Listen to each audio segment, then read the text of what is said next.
இன்னைக்கு வந்து நம்ம வெயிட் லாஸ் ஜேர்னி பற்றி பார்க்க போகிறோம். ஸோ வந்து முதல்ல ஒரு முக்கியமான விஷயம் என்னென்னா, வெயிட் லாஸ் அப்படின்னா வெறும் வெயிட் குறைக்கிறது மட்டும் இல்லைங்க, அது ஒரு ஃபேட் லாஸாக தான் இருக்கணும்.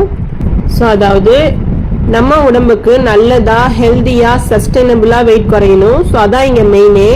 ஸோ வந்து வெயிட் லாஸ் பண்ணணும்னு நம்ம யோசிக்கிறதுக்கு பதிலாக நம்ம டெய்லி ரொட்டீனில் சில நல்ல ஹேபிட்ஸை ரெகுலராக ஃபாலோ பண்ண ஆரம்பித்தாலே வெயிட் லாஸ் பார்த்திங்கன்னா ரொம்ப நேச்சுரலாகவே நடக்க ஆரம்பிக்கும்.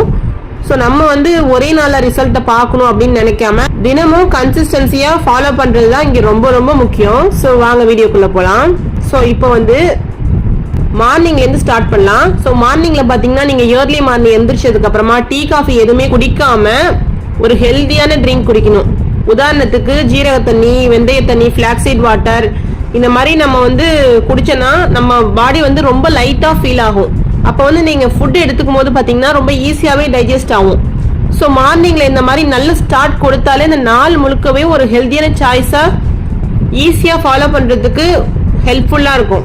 த்ரூ அவுட் த டே பார்த்தீங்கன்னா நீங்கள் எடுத்துக்கிற ஃபுட் போர்ஷன்ஸ் வந்து கரெக்டான லிமிட்டில் இருக்கணும். ஸோ நெக்ஸ்ட் வந்து செகண்ட் பாயிண்ட் பார்த்தீங்கன்னா பிரேக்ஃபாஸ்ட்டை ஸ்கிப் பண்ணவே கூடாது. மார்னிங் நீங்கள் இருக்கிற அந்த ஜீரா வாட்டர் இருக்கு பாருங்க, ஃபெனுக்ரிக் வாட்டர், எது வேணாலும் நீங்கள் கன்சிடர் பண்ணலாம்.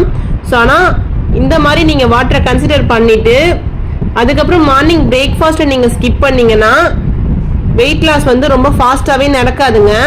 ஏன்னா நீங்கள் வந்து வெயிட் லாஸ் பண்ணணும்னு நினைக்கும் போது உங்களுக்கு எனர்ஜி தேவைப்படும் இல்லையா? ஸோ அதனால பிரேக்ஃபாஸ்ட் வந்து பேலன்ஸ்டாக இருக்கணும். ஸோ அதை கரெக்டான லெவலில் எடுத்துக்கணும். ஒரு மீலை ஸ்கிப் பண்ணா நம்ம லேட்டாக சாப்பிட்டா கூட நம்ம வந்து அதிகமாக சாப்பிட்றதுக்கு வாய்ப்பு இருக்குது. அதனால நம்ம உடம்புல உள்ள மெட்டபாலிசம் பார்த்தீங்கன்னா ரொம்ப பாதிப்பு ஏற்படும், ஒரு சேஞ்சஸ் நடக்கும். ஸோ நெக்ஸ்ட் பார்த்தீங்கன்னா கன்சிஸ்டன்சியாக ஒரு விஷயத்த ஃபாலோ பண்ணணும். ஒரு நாள் ஃபாலோ பண்ணிட்டு அடுத்த நாள் வந்து வேற மாதிரி இருந்தால் வெயிட் லாஸ் வந்து நடக்காதுங்க. ரெகுலராக ஒரு விஷயத்த ஃபாலோ பண்ண மட்டும் தான் ரிசல்ட் உங்களுக்கு கிடைக்கும். அளவுகளை வந்து கரெக்டான போர்ஷன்ஸில் வச்சு நீங்கள் சாப்பிடணும். ஸோ இந்த பேசிக்கை தினமும் ஃபாலோ பண்ணாலே போதும். அப்புறம் வந்து வீட்லேயே நம்ம ஹெல்த்தியாக ப்ரிப்பேர் பண்ணி சாப்பிடணும்.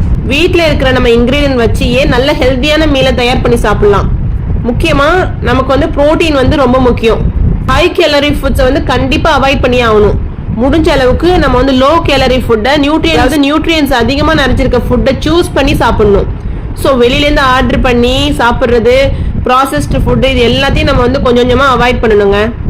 ஸோ அது மாதிரி நீங்கள் டீ காஃபி குடிக்கிறீங்க அப்படின்னு சொன்னா டீ காஃபிக்கு பதிலாக பெட்டர் ஆப்ஷன் என்னன்னு கேட்டிங்கன்னா க்ரீன் டீ, லெமன் டீ, அதுலேயும் முக்கியமாக நீங்கள் வந்து பட்டர் மில்க் கூட குடிக்கலாங்க. ஏன்னா அதனால் பார்த்தீங்கன்னா உங்களுக்கு வெயிட்டே போடாது. டீ காஃபியை முடிஞ்ச அளவுக்கு அவாய்ட் பண்ணுறது ரொம்ப ரொம்ப நல்லதுங்க. அது